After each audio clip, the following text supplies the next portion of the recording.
Bonjour et bienvenue pour cette nouvelle vidéo.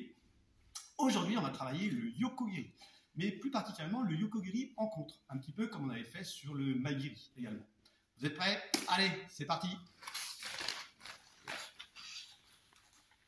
Donc tout d'abord, on va regarder un petit peu comme on avait fait sur le Maigiri, dans la position Ajiachi, essayez déjà de se concentrer sur les appuis.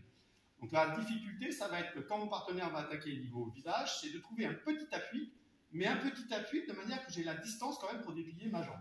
Il fait tsuki, et je. Donc là, à cette vitesse-là encore, on voit bien que je fais 1, 2. Maintenant, je vais commencer un petit peu, dès que je vois mon partenaire bouger, tout de suite, je cherche à rentrer. Même chose, il fait toujours tsuki. Même chose de l'autre côté. On revient gauche, toujours, gauche. Maintenant, je vais faire mon Yokogiri contre jambe avant. Alors, quand vous êtes débutant, c'est bien normal, on a toujours tendance à faire, quand il fait Oitsuki, de venir complètement sous cette jambe d'appui, se préparer sa jambe d'appui ici, de manière que je le trouve bien de côté pour effectuer mon Yokogiri. Donc quand je suis débutant, j'ai besoin d'avoir un minimum d'équilibre. 1, 2. Mais bien entendu, le 1 et le 2, ce n'est pas un très bon timing quand on veut mettre ça en exercice, par exemple, d'hypoculité, de préparation de grade, etc.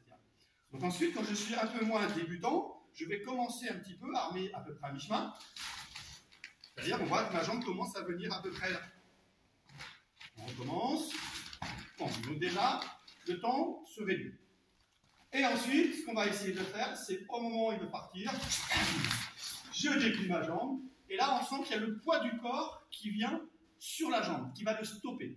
Vous voyez la progression entre le débutant qui vient, ensuite l'intermédiaire qui commence à venir monter ici, un petit peu pour ceux qui connaissent Teki Shodan, le Namegashi ici. Puis ensuite, je vais venir tout de suite devant. Je vais pousser tout de suite ici pour le stopper. Un petit peu. Chose un petit peu plus difficile, mais qui va être intéressante pour les rotations des hanches, c'est au moment où il va bouger, je vais créer deux temps. Un temps de rebond, un temps d'explosion. Alors, quand j'essaie de travailler ce temps de rebond, je vais éviter aussi, si je suis débutant, je vais avoir tendance à faire ça, et à tomber sur un pied comme ceci, pour faire mon Yokogiri, pour être sûr de faire mon Yokogiri. C'est-à-dire, je fais ça, 1, 2. Mais pareil, je ne suis pas tout à fait dans le bon temps. Là, je vais essayer de pivoter mes hanches, sauter le moins haut possible, et aussitôt, dès que j'ai mon appui, c'est-à-dire dès que ma cheville ici va travailler, je vais la relâcher pour faire le pont. Donc la difficulté pour moi, c'est le timing. C'est-à-dire que au moment où il bouge, j'essaye ici de partir. Donc c'est loin d'être évident. Pas. Autre travail, je vais faire un petit peu dans l'idée du Maigiri, fait toujours tsuki, et je vais partir sur le côté pour faire Yokogiri. Pareil, si je suis débutant, je me place, je réalise.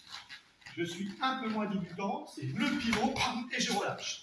Toujours bien sûr, attention, contrôle au niveau des côtes flottantes.